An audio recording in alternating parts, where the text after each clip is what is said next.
as you know, the 2nd, 3rd machine gunners and the 2nd pioneers landed in February. When did you have first contact with them? Well, when we left Serang, we went up to bicycle camp, and it was in bicycle camp that we came in contact with the rest of the prisoners, I guess. Yes. The majority of them were in bicycle camp. That included those of the 2nd, 4th machine gunners that had been left behind in Fremantle. Some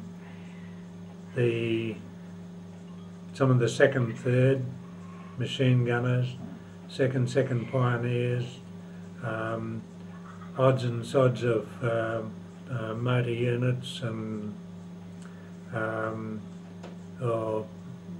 engineers. There were a few engineer units that had representatives that was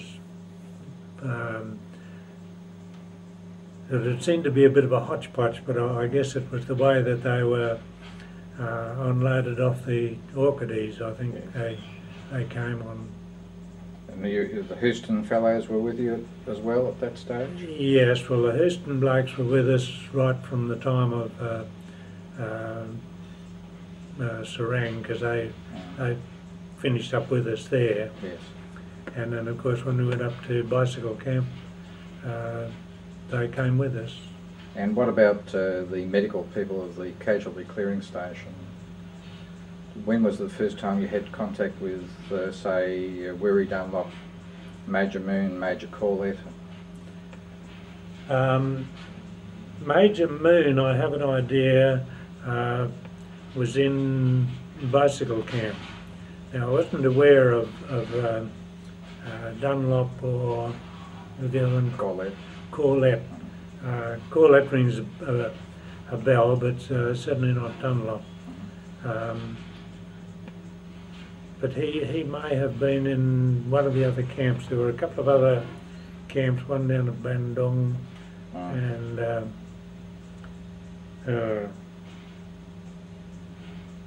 yeah, that was where the principal camp was down at Bandung. Captain Tim Godley, does that name ring a bell at all? No. He was the medical officer for the 2nd, 3rd machine gunners. Actually, I never had very much contact with any of the doctors until we got up into Burma, actually, because most of us were pretty fit and had come out relatively unscathed out of the action. There were a few that had relatively bad wounds, and also there were a few that had been attacked by some of the natives when they landed. They had got to shore, and when they landed, they were attacked pretty fiercely by these blokes with parangs and that sort of thing, and a couple of our blokes got cut pretty badly with big cuts across the arms, on the back and that sort of thing. And of course they carried some pretty horrific scars because it was a long time between the actual wound and getting to medical treatment. Yes. Did you know Ray Parkin? Yeah. He was with you at this stage? No, he was down in Bandung. He was one of the ones who was down there. Yes. Because he was one of the group that tried to sail back to Australia. They had one of the whalers off the ship that hadn't been holed, and they got it. And there were a group of, 11 I think, of these blokes in the whaler, and they picked up sufficient supplies to be able to reckon to sail to Australia. Had they got there, it would have been not only a wonderful thing, but it would have provided that much more information to the hierarchy at a pretty critical time. Yes, yes. But unfortunately, of course, they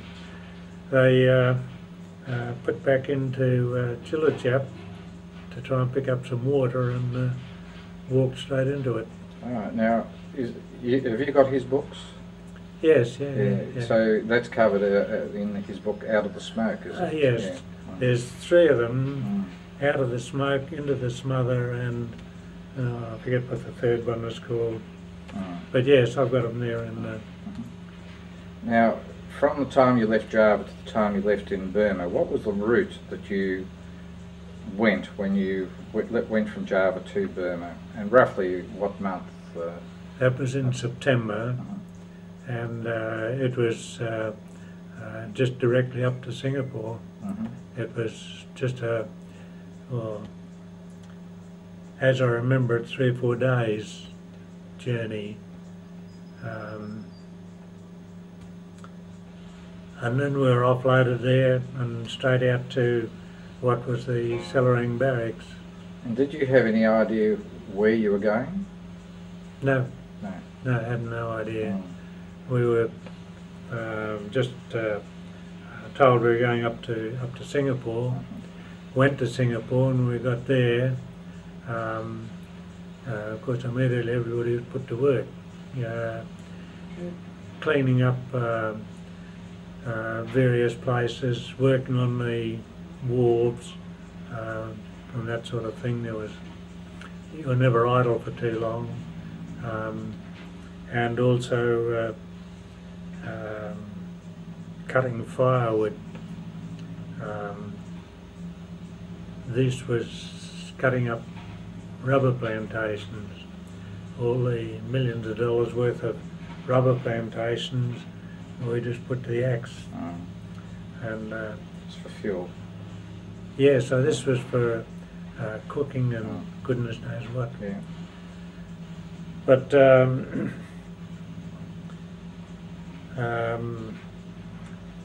later on, oh, never mind. I'll come back to that later on. So how did you get from Singapore to Burma?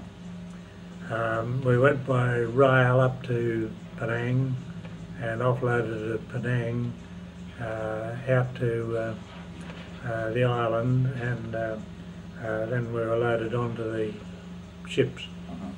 There were second pioneers,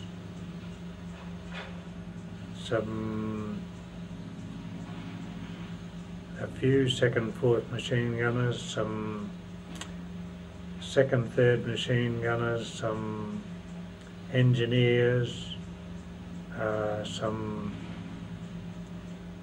administrative blokes. They were the Australians.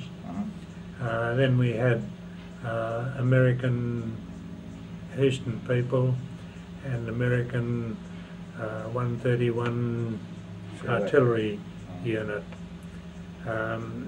We had them with us, and